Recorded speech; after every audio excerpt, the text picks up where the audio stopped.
Alors voilà, un petit message d'exhortation pour ceux qui ne comprennent pas, parce que vous savez, moi aussi, il y a beaucoup de choses que je ne comprends pas. Alors là, il y a un verset dans Romains, Romains 10, verset 14. Vous allez comprendre pourquoi. Je vais lire ce verset et on ira jusqu'au verset 15 même. Alors Romains 10, verset 14 à 15.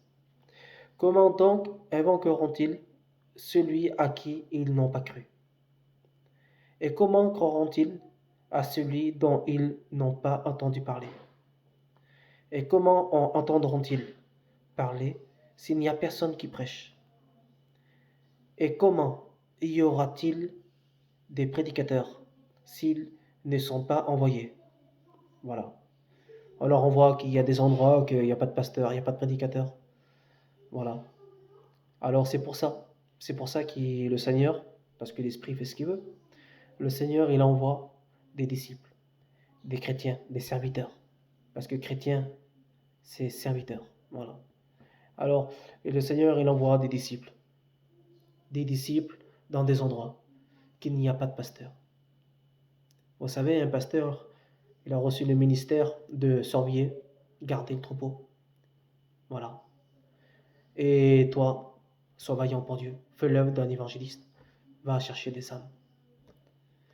Va chercher des âmes pour qu'ils soient sauvés, qu'ils connaissent la grâce du Seigneur. Fais l'œuvre, l'apôtre Paul nous dira, fais l'œuvre d'un évangéliste.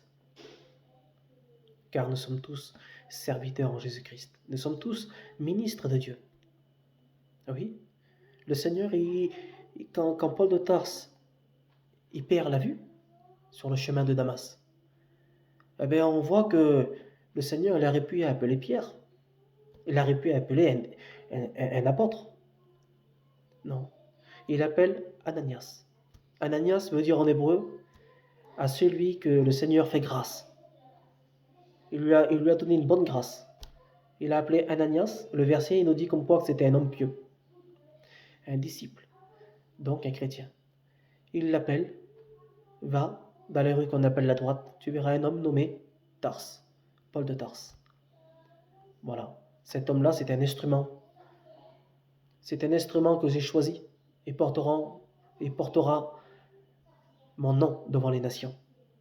Alors, on voit que Ananias, c'est un disciple du Seigneur. Il est marqué disciple. Pourquoi disciple? Parce qu'il a écouté le Seigneur et il a été. Et c'est ça qui est beau. C'est un mystère. Ananias, c'est un mystère. Et nous sommes tous des mystères en Jésus-Christ. Le verset nous dit ça. Alors vous voyez, voilà. Comment vous voulez qu'ils entendent parler de Dieu, hein, s'il n'y a personne qui va pour prêcher la bonne nouvelle?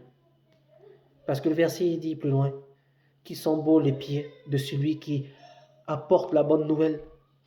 Oui. Alors si le Seigneur t'appelle à remplir un travail, va pas demander à l'homme, parce que l'homme, la plupart, vous savez, des hommes vous mettent des bâtons dans les roues. Mais toi, fais l'œuvre d'un évangéliste. Oui, remplis bien ton ministère. Oui, parce que ministère veut dire travailler, travailler pour Dieu. Nous avons tous un travail à faire, bien sûr. En tant qu'homme de Dieu, si le Seigneur t'appelle, voilà, à remplir une tâche, eh bien vas-y, fais ton travail. Voilà. Sème, sème, il faut semer. Voilà. Il faut semer, il faut travailler pour Dieu, pour ton salut. Voilà. C'est en confessant de ta bouche qu'on arrive, qu'on parvient au salut. C'est en confessant de notre bouche qu'on parvient au salut. Eh oui, donc il faut travailler pour Dieu. C'est ce que ça veut dire le verset. Voilà. Alors je sais que ça va pas plaire à tout le monde. Ça va pas plaire à tout le monde, mais le principal, c'est que il y en a qui comprennent. Voilà. C'est qu'il y en a qui comprennent et que si ça ne plaît pas à des pasteurs, alors ces pasteurs-là sont orgueilleux. C'est tout. Ils sont orgueilleux. Parce que si on lit bien l'évangile, on comprend tout de suite, c'est on a l'Esprit de Dieu. Et le Seigneur, il nous rouvre le cœur à l'intérieur de nous. Et il nous fait comprendre par sa bonne grâce, comme quoi que si le Seigneur il t'appelle, ne va pas écouter un, n'y va pas écouter l'autre. Non. Fais le Seigneur ce que tu dis. Si le Seigneur te dit va, c'est un ordre qu'il te donne. Alors vas-y, écoute-le. En vérité, écoute-le. C'est comme ça qu'il a fait Ananias, cet homme pieux. un disciple. Il a commencé, Ananias, à écouter le Seigneur. Et il a été. Et c'est Ananias, un disciple. C'est Ananias qui baptise Paul de Tarse. Le verset nous dit tout de suite, quand il recouvre la vue, tout de suite, il le baptisa. Voilà. Et vous savez, Ananias, on n'en parle pas trop. Hein. Non. Il y a quelques trucs qu'on ne prêche pas. Hein. C'est dommage. On devrait, en vérité. Parce qu'Ananias, bon, il ne faut pas se tromper parce qu'il y a trois Ananias. Il y a Ananias et Saphira, Ananias sacrificateur, et Ananias, cet homme pieux, que le Seigneur lui a fait grâce. Voilà. Il l'a appelé, tout simplement. J'ai un travail pour toi. Oui, tu as reçu mon esprit, donc j'ai un travail pour toi. Va là-bas, voilà. Il y a un homme, il s'appelle Paul de Tarse. Voilà. Tu vas prier pour lui. Donc tu vas lui imposer les mains. Tu vas prier pour lui. Et il recouvrira la vue. Parce que vous savez,